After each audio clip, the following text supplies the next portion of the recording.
താൻ എന്താ എന്റെ അളിയനെ ഭീഷണിപ്പെടുത്തിയത്? അഴിമതിയുടെ ജാതകം ചാനലിലും പത്രങ്ങളിലും കോടതിയിലും തെളിവ് സഹിതം പരസ്യപ്പെടുത്തുന്നു. എടോ കളക്ടറെ, എന്റെ അളിയന്റെ ജാതകം എന്ന് പറഞ്ഞാൽ എന്റെ ജാതക, എന്റെ ഹൊറോസ്കോപ്പ്. അതോടൊത്തങ്ങ് പൊലിപ്പിക്കുമെന്ന് പറഞ്ഞാൽ കളക്ടറല്ല ഏത് മറ്റവൻ പറഞ്ഞാലും ശരി, ഒരൊറ്റ കൗണ്ട് കൂടുതലും ഇടിക്കുകയല്ല ഈ കുരിശുമുട്ടൽ മാത്തച്ഛന്റെ ഞങ്ങൾ. അനിയ, ഭരണമുന്നണിയിലെ ഏറ്റവും ശക്തനായ ഘടകകക്ഷി മന്ത്രിയാ ഞാൻ. കാടും മലയും വെട്ടിത്തെളിച്ച് കുടിയേറാൻ മാത്രമല്ല, തന്നെ പോലുള്ള അഹങ്കാരികളുടെ നെഞ്ചത്തേക്കും വേണ്ടി വന്ന നടത്തും മാത്തച്ഛൻ കുടിയേറ്റം. ഇല്ല സാർ, അതിന് കഴിയില്ല സാറിന്. സർക്കാർ വനവും പുറമ്പോക്കും ഏത് മാത്തച്ഛനും ഇഷ്ടം പോലെ കയ്യേറാം. പറഞ്ഞാൽ പറഞ്ഞതുപോലെ അനുസരിക്കുന്ന രവീന്ദ്രന്മാര് കൂടി ഉണ്ടെങ്കിൽ പട്ടയവും സംഘടിപ്പിക്കാം, എസ്റ്റേറ്റ് മുതലാളി ചമയുകയും ചെയ്യാം. പക്ഷെ അത്ര എളുപ്പമാവില്ല ഈ നെഞ്ചത്തേക്ക് നടത്തുമെന്ന് സാറ് പ്രഖ്യാപിച്ച കുടിയേറ്റം. എടോ എഞ്ചിനീയറെ, തന്റെ അളിയൻ പറഞ്ഞത് ശരിയാ. തന്റെ ജാതകം എന്ന് പറഞ്ഞാൽ അളിയന്റെ ജാതകമാണ്. അളിയന്റെ ജാതകം എന്ന് പറഞ്ഞാൽ അത് ന്യൂ ഇന്ത്യ ബിൽഡേഴ്സിന്റെ ഉടമ വില്യംസിന്റെ ജാതകമാണ്. എടോ, എന്തറിഞ്ഞിട്ടാ താൻ ഓരോന്ന് വിളിച്ചു പോകുന്നേ? പലതും. പശ്ചിമ കൊച്ചിയുടെ തീരപ്രദേശങ്ങളിൽ കുടിവെള്ളം കിട്ടാത്തതിന് കാരണം ജലമാഫിയ മാത്രമല്ല, വില്യംസും അതിന് കാരണക്കാരനാണെന്നതടക്കം പലതും. വില്യംസ് തന്റെ വാട്ടർ ഫ്രണ്ട് വില്ലകൾക്കായി നോട്ടമിട്ടിരിക്കുന്ന സ്ഥലം ഏതാണ് കോശി? അത് എനിക്കങ്ങനെ അറിയാം. തനിക്കറിയാം, തന്റെ അളിയനും. NRI പണച്ചാക്കുകളെ ലക്ഷ്യമിട്ട് ന്യൂ ഇന്ത്യ ബിൽഡേഴ്സിന്റെ വെബ്സൈറ്റിൽ പ്രസിദ്ധപ്പെടുത്തിയ ആ വിവരങ്ങൾ വായിച്ചെടുക്കാൻ കുടിയേറ്റ കർഷകന്റെ ചങ്കൂറ്റൊന്നും വേണ്ട സാർ. ഒരൽപ്പം കമ്പ്യൂട്ടർ സാക്ഷരത മാത്രം മതി. നൂറുകണക്കിന് ജനങ്ങൾ തിങ്ങിപ്പാർക്കുന്ന ആ സ്ഥലം ലക്ഷറി വില്ലകൾക്ക് വേണ്ടി വിഭാവനം ചെയ്യണമെങ്കിൽ അസാമാന്യ ധൈര്യം മാത്രം പോരാ, ശക്തമായ പിന്തുണയും വേണം വില്യംസിനെന്ന തിരിച്ചറിവാണ് നിങ്ങൾ രണ്ടാളും ഉൾപ്പെട്ട ഗൂഢാലോചന പുറത്തു കൊണ്ടുവരാൻ എന്നെ സഹായിച്ചത്. അത്രയും ജനങ്ങളെ എങ്ങനെ കുടിയൊഴിപ്പിക്കുമെന്നാലോചിച്ച് തലപുണ്ണാക്കിയ വില്യംസിന് ജലവിതരണ സാധ്യതകൾ ഇല്ലാതാക്കാനുള്ള മാന്ത്രിക ഫോർമുല അത് ഉപദേശിച്ചു കൊടുത്തത് നൈനാൻ കോശി. ആ ബുദ്ധി നൈനാൻ കോശിക്ക് ഉപദേശിച്ചു കൊടുത്തത് വകുപ്പ് മന്ത്രി മാത്തച്ഛൻ. കുടിവെള്ളം കിട്ടാത്ത പ്രദേശമാകുമ്പോ ഭൂമിക്ക് വിലയിടി. കിട്ടിയ വിലയ്ക്ക് വിൽക്കാൻ സ്ഥലവാസികൾ നിർബന്ധിതരാകും. അപ്പൊ ബിനാമികളെ വെച്ചും അല്ലാതെയും ഭൂമി ഇഷ്ടം പോലെ വാങ്ങിക്കൂട്ടാം വില്യംസിന്, അല്ലേ സാർ? കഥ മെനയാനുള്ള പാഠമുണ്ടെന്ന് കരുതി എന്തും കയറി അങ്ങ് മെനഞ്ഞ് കളയാമെന്ന് കരുതല്ലേ കളക്ടറെ? അതൊന്നും സമ്മതിക്കല്ല ഈ മാത്തച്ഛൻ. അങ്ങയുടെ സമ്മതം ആർക്ക് വേണം സാർ? ഈ അടുത്ത കാലത്ത് ആ പ്രദേശത്ത് വിൽപ്പന നടന്ന സ്ഥലങ്ങളുടെ ആധാരത്തിന്റെ പകർപ്പാണിത്. ഇതിലെ ഓരോ ആധാരത്തിന്റെ ഉടമ മറ്റാരുമല്ല, വില്യംസ്. ചെയ്തു കൊടുത്തതിന്റെ ഉപകാര സ്മരണയ്ക്ക് വാട്ടർ അതോറിറ്റി മധ്യമേഖല ചീഫ് എഞ്ചിനീയർക്കും അദ്ദേഹത്തിന്റെ അളിയൻ സംസ്ഥാന ജലസേചന വകുപ്പ് മന്ത്രിക്കും വില്യംസ് നൽകാമെന്ന് ഏറ്റിരിക്കുന്നത് 3 കോടിയിലേറെ വില വരുന്ന ലക്ഷറി വില്ലകൾ. അതിന്റെ ഡീറ്റെയിൽസും ഇതിലുണ്ട് സർ. ഇതൊക്കെ വെച്ചൊരു റിപ്പോർട്ട് എഴുതി ഞാൻ സംസ്ഥാന മുഖ്യമന്ത്രിക്ക് അയക്കാൻ പോവുക. അളിയന്റെയും നെഞ്ചത്തോട്ട് പിന്നെ അദ്ദേഹം നടത്തിക്കോളും വെട്ടിനിരത്തൽ. രണ്ടാൾക്കും പിന്നെ കോതമംഗലത്തെ അച്ചിവീട്ടിൽ സ്വസ്ഥം ഗ്രഹഭരണം. സർ,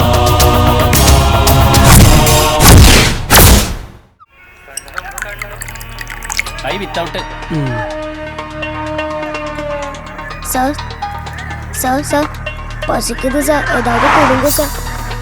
பசிக்குது சார், நானும் கனவு 2 நாளாக சாப்பிடவே இல்லை சார். வயிறு பசிக்குது சார், ஏதாவது கொடுங்க சார். என்னடா, உனக்கு நிஜமா பசிக்குதா? ஆமாம் சார், நிஜமா பசிக்குது சார்.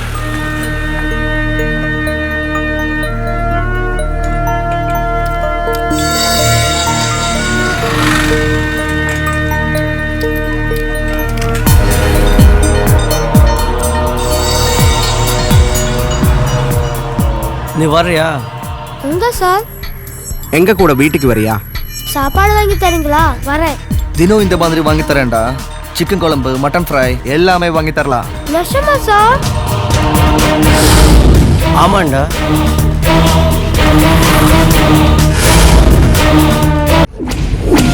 വില്യംസ് എന്തിനാ വില്ലകളുടെ ഡീറ്റെയിൽസ് നെറ്റിൽ കൊടുക്കാൻ പോയത്? അതല്ലേ കൂടുതൽ കുഴപ്പമായത്.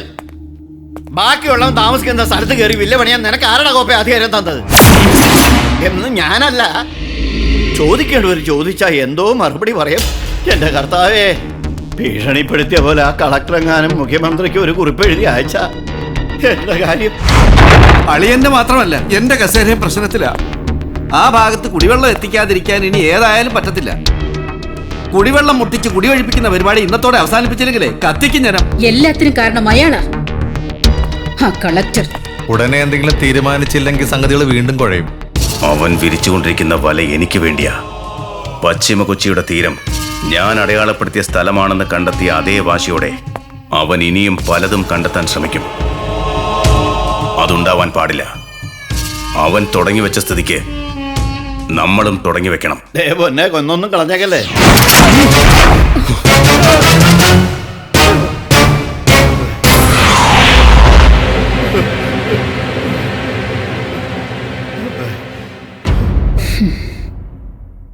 ഇതുപോലൊരു സാധനം കയ്യിൽ വെച്ചു കൊടുത്ത് ബോംബും തോക്കും നേരെ ചൊവ്വയൊന്ന് കണ്ടിട്ട് പോലുമില്ലെന്ന് അവൻ പരിഹസിച്ച കൊച്ചി അണ്ടർവേൾഡിൽ നമ്മുടെ പിള്ളേരോട് പോയി പുകച്ചേച്ച് വരാൻ ആവശ്യപ്പെടാൻ അറിയാഞ്ഞിട്ടോ കഴിയാഞ്ഞിട്ടോ അല്ല.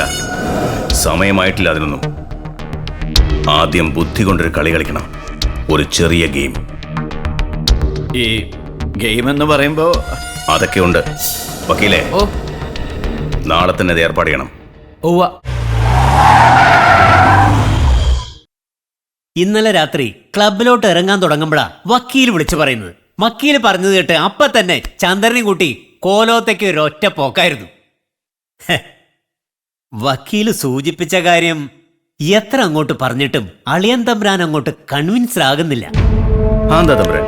വേറൊന്നുമല്ല, കോവിലകം ബിൽഡേഴ്സ് എന്നൊരു കൺസ്ട്രക്ഷൻ കമ്പനി നടത്തുന്നല്ലാതെ പ്രഭാകരൻ സൂചിപ്പിച്ചതുപോലെ ഇത്രയും വലിയ ഇൻവെസ്റ്റ്മെന്റ് നടത്താനുള്ള ത്രാണിയൊന്നും ഇപ്പോഴെനിക്കില്ല. അത് ആനയ്ക്ക് ആനയുടെ വലിപ്പം അറിയാൻ പറ്റില്ലെന്ന് പറഞ്ഞ പോലെയായി അല്ലേ? അതെ. കോവിലകം ബിൽഡേഴ്സ് പണിതുകൊണ്ടിരിക്കുന്ന വില്ലകളുടെ താക്കോൽ കൈമാറ്റം നടത്താൻ 1 മാസമല്ലേ ഉള്ളൂ. അത് കഴിയുമ്പോൾ കോവിലകം ബിൽഡേഴ്സിന്റെ സ്ഥാനം ന്യൂ ഇന്ത്യക്കൊപ്പമോ അതിന്റെ മുകളിലോ. തമ്പുരാന്റെ സാമ്പത്തിക ഭദ്രതയെക്കുറിച്ചും പർച്ചേസിംഗ് കപ്പാസിറ്റിയെക്കുറിച്ചും മറ്റാരെക്കാളും നന്നായിട്ട് അറിയാവുന്നവനായി വില്യംസ്. അതുകൊണ്ടാ ഈ സംരംഭത്തിന് തമ്പുരാൻ തന്നെ വേണമെന്ന് ഞാൻ നിർബന്ധം പിടിച്ചത്. ഇവിടൊക്കെ ഫ്ലാറ്റ് വന്ന ആളുകൾ കൊത്തിക്കൊണ്ടു പോകും, അക്കാര്യം ഉറപ്പാ. ഈ സ്ഥലം കണ്ടോ തമ്പുരാൻ? നമ്മൾ രണ്ടാളും ഒരുമിച്ച് നിന്നാ ഇത് കുറഞ്ഞ വിലയ്ക്ക് വാങ്ങാം. ഇത് പാടല്ലേ? അതെ, പക്ഷെ കൃഷിയില്ല. അല്ലെങ്കിൽ തന്നെ കേരളത്തിൽ ഇപ്പൊ എവിടെ കൃഷി? ആകെ ഇൻവെസ്റ്റ്മെന്റ് 200 കോടി. അതിൽ 100 കോടി ഞാനും, ബാക്കി 100 കോടി തമ്പുരാനും. Equal share, equal profit. Okay, നമ്മളിത് വാങ്ങിയില്ലെങ്കിൽ ആ സേട്ടോ പട്ടേലോ ഇത് വാങ്ങും. പിന്നെ ബിൽഡർമാരാണെന്ന് പറഞ്ഞ് നമ്മളിവിടെ ജീവിച്ചിരുന്നിട്ട് കാര്യമുണ്ടോ? അതൊക്കെ ശരിയാണ് മിസ്റ്റർ വില്യംസ്. പക്ഷെ ഈക്വൽ ഷെയർ 100 കോടി എന്നൊക്കെ പറയുമ്പോ തമ്പുരാൻ വിചാരിച്ചാൽ അത് ഈസി ആയിട്ട് സാധിക്കും അല്ലേ? അതെ. അളിയ, ഇനി ഒന്നും ആലോചിക്കാനില്ല. അല്ല, ആലോചിക്കണം, ഒന്നുകൂടി ആലോചിക്കണം. മറുപടി നാളെ പറയാം. അല്ല അളിയ,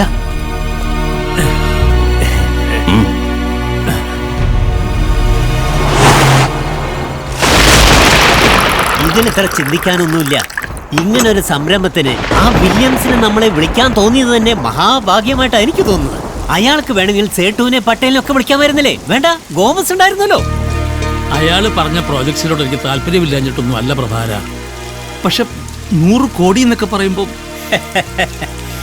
പെട്ടെന്ന് ഒപ്പിക്കാൻ പറ്റില്ലെങ്കിൽ കോവിലകം വക പ്രോപ്പർട്ടി എന്തെങ്കിലും വിൽക്കണം. ബോംബെയിൽ നമ്മുടെ ഒരു പ്രോപ്പർട്ടി ഇല്ലേ, അതങ്ങ് വിറ്റേരെ. അച്ഛൻ തമ്പുരാന്റെ കാലത്ത് വാങ്ങിയിട്ടത് അത് വിൽക്കാന്ന് വെച്ചാൽ കോലോത്തെ വരുമാനം പകുതിയായിന്ന്. അല്ല, സ്ഥലം നമ്മുടെ കയ്യിൽ വന്ന പിറ്റേ ദിവസം മുതൽ നമ്മൾ പണി തുടങ്ങല്ലേ. 1.5 കോടിയുടെ വില്ലകളാണ് നമ്മൾ കെട്ടാൻ പോകുന്നത്. ബുക്കിങ്ങിന്റെ സമയത്ത് തന്നെ എത്ര കാശ് വരുന്ന. എന്തായാലും എനിക്ക് ഉണ്ണിയോടും കൂടെ ഒന്ന് ആലോചിക്കണം. വേറൊന്നുമല്ല, കോവിലകം വക സ്വത്ത് വിൽക്കുമ്പോ അവനും കൂടെ ഒന്ന് അറിഞ്ഞിരിക്കണമല്ലോ. പിന്നെ നിന്ന് തിരിയാൻ പറ്റാത്തത്ര തിരക്ക മൂപ്പർക്ക്. അതിനിടക്ക സ്ഥലമേൽപ്പന. അത് വിൽക്കുന്നത് വേറൊന്നിനല്ലോ, ബിസിനസ്സിനല്ലേ. അതും ഇതുപോലൊരു ബിസിനസ്.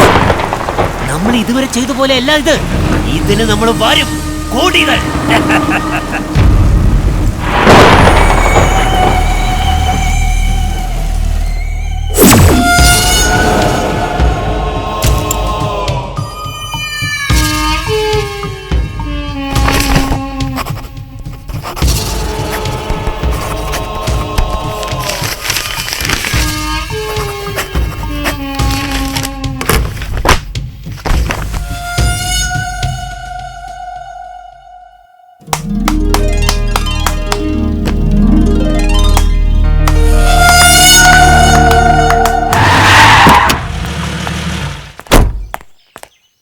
അങ്കിൾ. ഹായ് അമ്മേ. ആഹാ, ഇങ്ങോട്ടുള്ള വഴിയൊക്കെ അറിയോ നിനക്ക്? ഏട്ടനവിടെ? മോളിലുണ്ട്.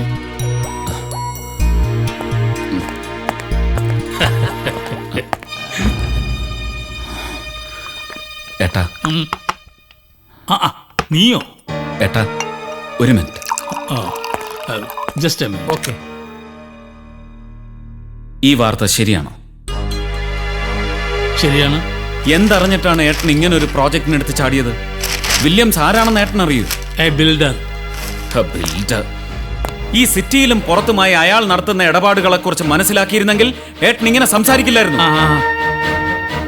അതെ, ഞാൻ ഒരു ബിസിനസ്സുകാരനാണ്. കൂട്ടുകച്ചവടത്തിൽ വരുന്നവന്റെ സ്വഭാവ മഹിമയല്ല കച്ചവടത്തിൽ കിട്ടുന്ന ലാഭം. അതേ ബുദ്ധിയുള്ളൊരു ബിസിനസ്സുകാരൻ നോക്കൂ. ഓ, ഏട്ടൻ ലാഭം മാത്രം നോക്കി ബിസിനസ് ചെയ്യാൻ തുടങ്ങിയ വിവരം ഞാൻ അറിഞ്ഞിരുന്നില്ല. ക്ഷമിക്കണം. നീ വെറുതെ ദുർവ്യാഖ്യാനം ചെയ്യണ്ട. കോവിലകം ബിൽഡേഴ്സിന്റെ പാരമ്പര്യത്തിൽ ചേരാത്ത ഒന്നും ഞാൻ ചെയ്തിട്ടില്ല, ചെയ്യേയില്ല. പിന്നെ ഈ പ്രോജക്റ്റ്, അതിനെക്കുറിച്ച് നീ ഇനി എന്ത് പറഞ്ഞിട്ടും കാര്യമില്ല. അത് തുടങ്ങിക്കഴിഞ്ഞു. അറിയാലോ നിനക്ക്, കൃഷ്ണവിലാസം പാലസിലെ ഈ ഏട്ടൻ തമ്പുരാന് മറ്റെന്തിനേക്കാളും വലുത് വാക്കാണ്. വാക്ക് കൊടുത്തുപോയി, പണവും. നീ പോവാ? എറണാകുളം ജില്ലയിലെ കൃഷിക്ക് അനുയോജ്യമായതും അല്ലാത്തതുമായ പാടശേഖരങ്ങൾ നികത്തുന്നത് തടഞ്ഞുകൊണ്ട് ജില്ലാ കളക്ടർ അവിനാശ് വർമ്മ ഉത്തരവിട്ടു. നികത്തിയ പാടശേഖരങ്ങളിൽ നടന്നുകൊണ്ടിരിക്കുന്ന എല്ലാ നിർമ്മാണ പ്രവർത്തനങ്ങളും തടഞ്ഞിട്ടുണ്ട്. ജില്ലയിൽ കഴിഞ്ഞ 3 വർഷത്തിനുള്ളിൽ നടന്ന എല്ലാ റിയൽ എസ്റ്റേറ്റ് ഇടപാടുകളും പുനഃപരിശോധിക്കാനും ക്രമക്കേടുകൾ കണ്ടെത്തുവാനും വേണ്ടിയാണ് ഇത്. നെടുമ്പാശ്ശേരി, കാക്കനാട്, വൈപ്പിൻ, പറവൂർ എന്നിവിടങ്ങളിൽ നടത്തിക്കൊണ്ടിരിക്കുന്ന നിർമ്മാണ പ്രവർത്തനങ്ങൾ കളക്ടറുടെ ഉത്തരവനുസരിച്ച് റവന്യൂ അധികൃതർ തടഞ്ഞു. ഇതൊരുമാതിരി മറ്റേ പരിപാടിയായി പോയല്ലോ എന്റെ വില്യം സാറേ. ബാക്കിയുള്ളവരില്ലാത്ത കാശുണ്ടാക്കി കോടികൾ മുടക്കി പാടം മുഴുവൻ വാങ്ങി കൂട്ടിയിട്ട് ഇപ്പോ അത് നികത്താൻ പറ്റില്ല എന്ന് വന്ന ഇതാ കലക്ടർ നമുക്കിട്ടൊന്ന് താങ്ങിയതാ. വക്കീലേ, ഒന്നും കാണാതെ ഈ വില്യംസ് പ്രവർത്തിക്കാറില്ല. അന്ന് ഞാൻ പറഞ്ഞു ഓർക്കുന്നില്ലേ, ഫീൽഡിൽ എൻ്റെ എതിരാളിയായ തമ്പുരാനെയും കൂട്ടി സംയുക്ത സംരംഭത്തിന് ഞാൻ ഇറങ്ങിയത് കണക്ക് കൂട്ടി തന്നെയാ. ഇങ്ങനൊരു ഉത്തരവ് ഇറങ്ങാൻ പോകുന്ന വിവരം ഞാൻ നേരത്തെ അറിഞ്ഞിരുന്നു. തമ്പുരാൻ്റെ ഒപ്പം ചേർന്ന് വാങ്ങിയ പാടം മാത്രമല്ല ന്യൂ ഇന്ത്യ ബിൽഡേഴ്സിനുള്ളത്. അതിനേക്കാൾ എത്രയോ ഇരട്ടി പാടങ്ങൾ വേറെ കിടക്കുന്നു ജില്ലയുടെ പല പല ഭാഗങ്ങളിലായി. എന്താ, ശരിയല്ലേ? ശരിയാ. അതൊന്നും ഈ ഉത്തരവിൽപ്പെട്ട് നിശ്ചലമാവരുതെന്ന് നിർബന്ധമുണ്ട് എനിക്ക്. അങ്ങനെ സംഭവിക്കാതിരിക്കണമെങ്കിൽ പട നടക്കേണ്ടത് പാളയത്തിലാ. കൃഷ്ണവിലാസം പാലസിലെ ഏട്ടൻ തമ്പുരാനും അനിയൻ തമ്പുരാനും തമ്മിൽ പ്രഭാകരനും ചന്ദ്രനും എത്തിച്ചെന്ന വിവരങ്ങൾ വിശ്വസിക്കാമെങ്കിൽ ഇതിന്റെ പേരിൽ തുടങ്ങിക്കഴിഞ്ഞു രാജാക്കന്മാർ തമ്മിലുള്ള യുദ്ധം.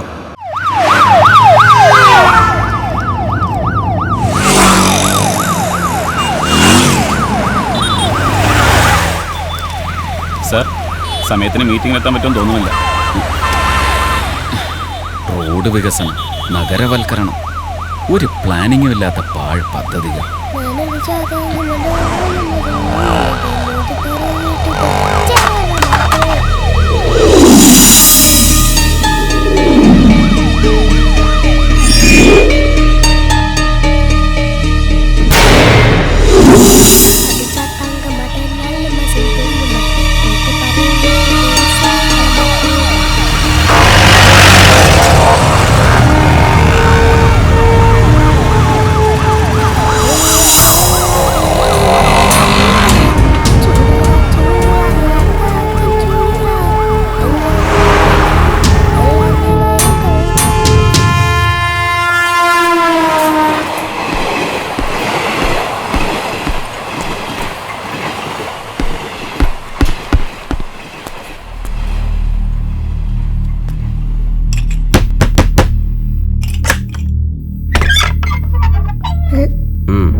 ಕೊಡ್ರಾ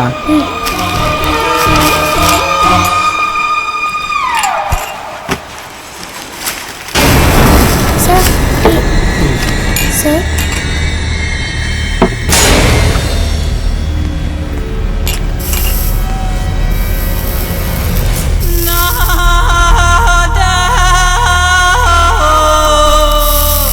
சார் இது என்ன சார்? இது வந்து உனக்காகத்தான். நிஜமா சார்? நிஜம். இந்த உலகத்தில் எல்லாமே போய் என்றால் இது மட்டும் தான் நிஜம். ஒரு நாள் உன்னை வந்து சூப்பர்மேனாக்க போறேன். சொல்லு, உனக்கு என்ன வேணும்? சார், யார் இந்த சூப்பர்மேன்? நீ அந்த எந்திரியம் பார்க்கலையா? ஆமா. அந்த ரஜினி சார் மாதிரி. நிஜமாவா? ஆமாடா. ரஜினி சார் மாதிரியா? அப்படி நான் கண்டிப்பா வேணும் சார்.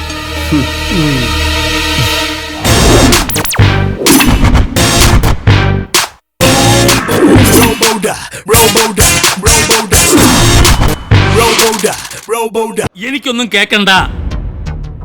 ഒരുപാട് ന്യായങ്ങൾ പറയാനുണ്ടാവും നിനക്ക്. എനിക്കൊന്നേ അറിയണ്ടു, ഈ ഉത്തരവ് പിൻവലിക്കാൻ തയ്യാറാണോ നീ? ഇല്ല. ഉണ്ണി, ഏട്ടൻ പറയുന്ന അനുസരിച്ചാൽ എന്താ നിനക്ക്? അമ്മേ, ഈ ഉത്തരവ് ഞാൻ പുറപ്പെടുവിച്ചത് ഏട്ടനോടുള്ള വാശി തീർക്കാനല്ല. എല്ലാവരും ഒന്ന് മനസ്സിലാക്കണം, ഇവിടുത്തെ പാരിസ്ഥിതിക സന്തുലിതാവസ്ഥ നിലനിർത്താൻ മുഖ്യമന്ത്രി എടുത്ത തീരുമാനങ്ങളുടെ ഭാഗമായിട്ടാണ് ഇങ്ങനൊരു ഉത്തരവുണ്ടായത്. ഇത് അവസാനത്തെ ഊഴമാണ്. പാരിസ്ഥിതിക ദുരന്തങ്ങളുടെ സർവനാശത്തിൽ നിന്ന് ഈ ദേശത്തെ രക്ഷിച്ചെടുക്കാൻ മുഖ്യമന്ത്രിക്കും കളക്ടർക്കും മാത്രമല്ല, ഏട്ടനടക്കം സകലർക്കും, സകല ജനങ്ങൾക്കും ബാധ്യതയുണ്ട്. ഇത്രയും കാലം നടത്തിയതിൽ വെച്ച് ഏറ്റവും വലിയ ഇൻവെസ്റ്റ്മെന്റ് ആയി നടത്തിയിരിക്കുന്നത്. അതും പലരിൽ നിന്നും കടം മേടിച്ചും. നീ ഈ ഉത്തരവ് പിൻവലിച്ചില്ലെങ്കിൽ പിന്നെ അധികം കാലം ഈ ഏട്ടനെ ഇങ്ങനെ കാണാൻ പറ്റില്ല. ഏട്ടൻ ഒരു കാര്യം മനസ്സിലാക്കണം, ഞാൻ ഈ കോലോത്തിന്റെ കളക്ടറല്ല, ജില്ലയുടെ കളക്ടറാണ്. ഏട്ടനല്ല, വില്യംസിനെ പോലുള്ളവരുടെ മുന്നിൽ പകച്ചു നിൽക്കുന്ന 10,000 അവർക്ക് വേണ്ടി എനിക്ക് നിൽക്കാൻ പറ്റൂ. അവർക്ക് വേണ്ടിയാ ഞാൻ നിൽക്കൂ. അളിയാ, നാടല്ല വീട്. വീടാണ് പ്രധാനം. വീട്ടുകാരെ മുഴുവൻ കുളിപ്പിച്ച് കടത്തിയിട്ട് നാട് നന്നാക്കിയിട്ട് എന്താ കാര്യം? അതെ, വീട്ടുകാർ ഒന്നും അറിയുന്നില്ല ഞാൻ എന്ന് കരുതരുത്. കോവിലകം ബിൽഡേഴ്സും ന്യൂ ഇന്ത്യ ബിൽഡേഴ്സും തമ്മിലുണ്ടാക്കിയ അവിഹിത ബന്ധത്തിന്റെ ഇടനിലക്കാരൊക്കെയാണെന്നും അവരതിലുണ്ടാക്കുന്ന ലാഭം എന്താണെന്നും അറിയാതെയാണ് ഞാൻ ഇവിടെ വന്നിരിക്കുന്നതെന്ന് കരുതരുത്. അളിയൻ എന്തറിയാവുന്ന? പലതും. നീചവും നികൃഷ്ടവുമായ അധമ പണത്തിന്റെ പർച്ചേസിംഗ് പവർ കൊണ്ട് 1 വിലയുള്ളിടത്ത് 10 ആവശ്യപ്പെടുകയും 10 ആവശ്യപ്പെടുന്നവൻ 20 കൊടുക്കുകയും ചെയ്യുന്ന ഇവിടുത്തെ ജാതി മത സാഹോദര്യത്തിന്റെ സാമ്പത്തിക സമവാക്യങ്ങൾ അട്ടിമറിക്കുന്ന ഭൂമി കച്ചവട ഫാസിസത്തിന്റെ പുതിയ ഗണിതങ്ങളടക്കം പലതും. എതിർനീക്കം ആരംഭിക്കുന്നേ ഉള്ളൂ. മലപ്പുറത്ത് 15 ഹവാല കേന്ദ്രങ്ങളിൽ ചെറുതായി ഒന്ന് തൊട്ടുപൊള്ളിച്ചപ്പോ നമ്മുടെ നാടറിഞ്ഞു ഭൂമി ക്രയവിക്രയങ്ങളിലെ ഇരകളെയും വേട്ടക്കാരെയും. മലപ്പുറങ്ങൾ ഇനിയും ആവർത്തിക്കും കേരളത്തിൽ. അന്ന് ഇതിനെല്ലാം കാരണഭൂതരായ വില്യംസിനെ പോലുള്ളവരെ രക്ഷിച്ചെടുക്കാൻ പാവന്റെ ഏട്ടനെ പരിച പോലെ കൊണ്ടു നിർത്തുന്ന തന്ത്രങ്ങൾ ആവർത്തിക്കരുത്. ഒരു കാരണവശാൽ ആവർത്തിച്ചാൽ മറക്കും ഞാൻ ബന്ധങ്ങൾ.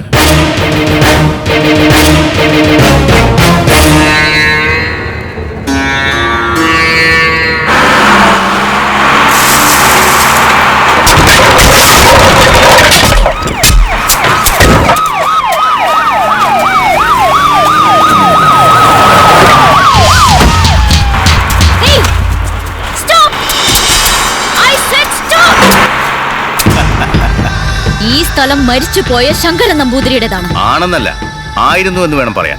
മരിക്കുന്നതിന്റെ തൊട്ട് തലേന്ന് സെന്റ് ഒന്നിന് 6 ലക്ഷം രൂപ വിലയ്ക്ക് നമ്പൂതിരി അതെനിക്ക് വിറ്റു.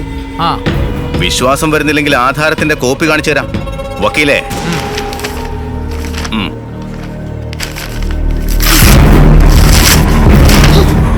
ഇതുപോലുള്ള ആധാരങ്ങൾ ഉണ്ടാക്കിയെടുക്കാൻ എന്നും മിടുക്ക് കാട്ടാറുള്ള തനിക്ക് സ്വന്തം കമ്പനിയുടെ തലവാചകം ഇനി രക്ഷയ്ക്ക് വരില്ല. സോമൻ,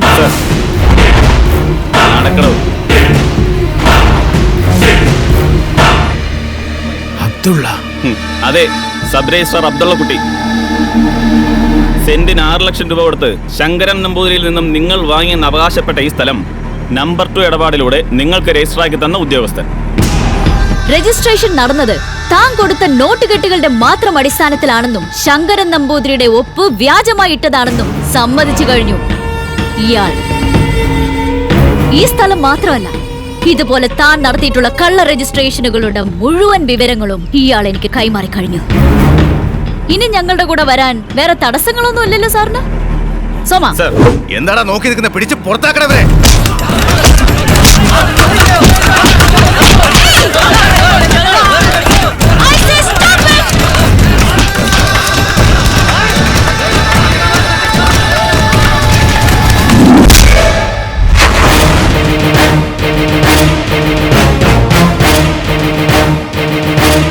നീതി നടപ്പിലാക്കാൻ വന്ന കാക്കിയിട്ടവന്റെ നേരെ നീ കൈ ഓങ്ങുമല്ലടാ.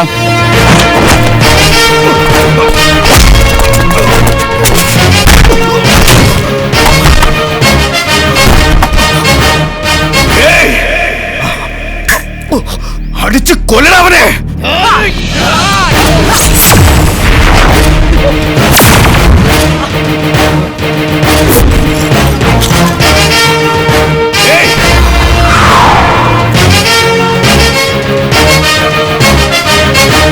ഇല്ല വില്യംസ്, നീ എത്ര നിർബന്ധിച്ചാലും അവരനങ്ങില്ല. കൃത്യനിർവഹണത്തിനെത്തിയ എക്സിക്യൂട്ടീവ് മജിസ്ട്രേറ്റിന്റെ അധികാരമുള്ള ജില്ലാ കളക്ടറെ ആക്രമിച്ചാൽ ഉണ്ടാകുന്ന ഭവിഷ്യത്തുകളെക്കുറിച്ച് അവർക്ക് നന്നായി അറിയാം. പണത്തിന് മീതെ ഒന്നും പറക്കില്ലെന്ന് നിന്നെ പോലുള്ള പുത്തൻ പണക്കാർ പറയുന്നത് വെറുതെയാണ് വില്യംസ്. പണമല്ല, അധികാരം. അധികാരമാണ് വലുത്. ആത്മാവിന് ബലമുള്ളവർ അധികാരത്തിലിരുന്നാൽ ഒരു കോടിപതിക്ക് ഒരു പുല്ലും ചെയ്യാനാവില്ല. Revathi, take him.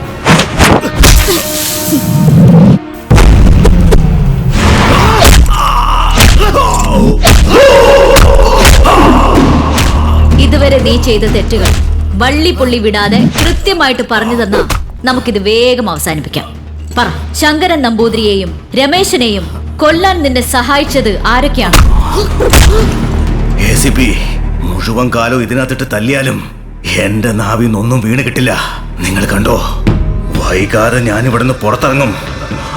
പുറത്തിറങ്ങിയ നിങ്ങളൊക്കെ അനുഭവിക്കും. അനുഭവിപ്പിക്കും ഞാൻ. അനുഭവിക്കണം മോനെ.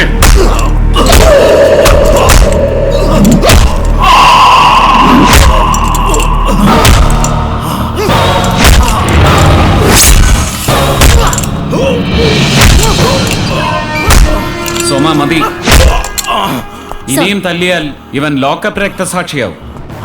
വെറുതെ എന്തിനാ ഒരു കസ്റ്റഡി മരണം ഉണ്ടാക്കി വെച്ച് ആ പാവ ആഭ്യന്തരമന്ത്രിയെ ബുദ്ധിമുട്ടിക്കുന്നത്? സർ, ഇവൻ സത്യം പറയുന്നില്ല അല്ലേ? അത് പറയിക്കാൻ എത്രയോ മാർഗങ്ങൾ വേറെ കിടക്കുന്നു. വില്യൻ, ഇപ്പൊ സമയം 8. നാളെ കാലത്ത് കൃത്യം 8 മണിക്ക് ഞങ്ങൾ വീണ്ടും വരും. ഇത്രയും കാലം ചെയ്തു കൂട്ടിയ പാപങ്ങൾ എണ്ണി എണ്ണി പറയാൻ പാകത്തിൽ ഓർത്തു വെക്കാൻ ഈ സമയം ധാരാളം. വാശിയില്ലാത്ത നല്ല കുട്ടിയായിട്ട് നിൽക്കണം. നാളെ കാണാം.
സൗത്ത് ഇന്ത്യൻ ബിൽഡേഴ്സ് അസോസിയേഷൻ പ്രസിഡന്റും ന്യൂ ഇന്ത്യ ബിൽഡേഴ്സിന്റെ ഉടമയുമായ ജോൺ വില്യംസിന്റെ ദുരൂഹ മരണത്തിൽ പ്രതിഷേധിച്ച് എല്ലാ രാഷ്ട്രീയ സംഘടനകളും സംയുക്തമായി നടത്തിയ ഹർത്താൽ യാത്രക്കാരെയും രോഗികളെയും വിനോദസഞ്ചാരികളെയും ഒരുപോലെ ബുദ്ധിമുട്ടിലാക്കി. കടകമ്പോളങ്ങൾ അടഞ്ഞുകിടക്കുകയാണ്. പുലർച്ചെ 6 മണിക്ക് തുടങ്ങിയ ഹർത്താൽ പൂർണ്ണമാണ്. എന്നാൽ എവിടെയും അക്രമ സംഭവങ്ങൾ റിപ്പോർട്ട് ചെയ്തിട്ടില്ല.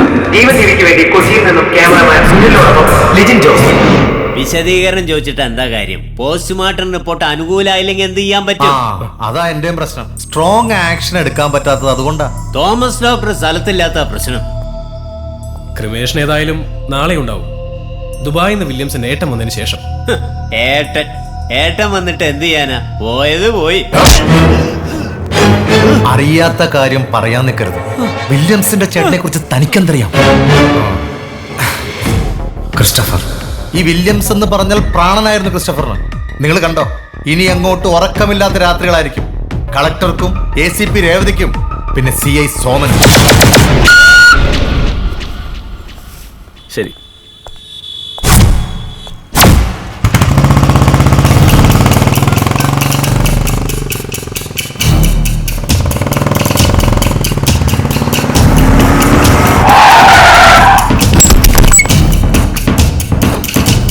വണ്ടി എടുത്ത് മാറ്റാ.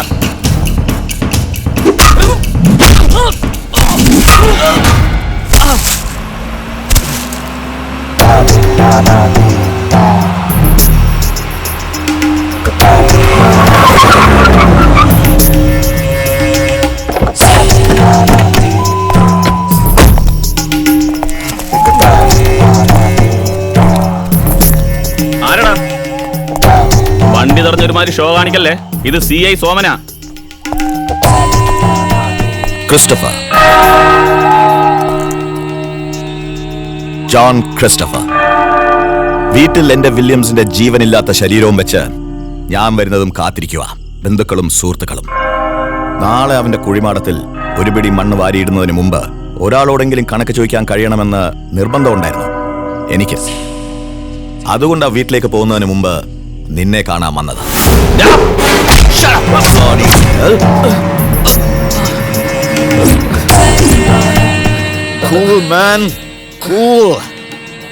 നിനക്ക് നീ പോകാം, മരണം മണക്കുന്ന മണ്ണിലേക്ക്. നിന്റെ ജീവന്റെ തുടിപ്പിങ്ങനെ കൈക്കുള്ളി കിടന്ന് പെടയുമ്പോ എനിക്കൊരു ഹരമാണ്, ചോര കാണുന്ന എന്റെ ഹരം.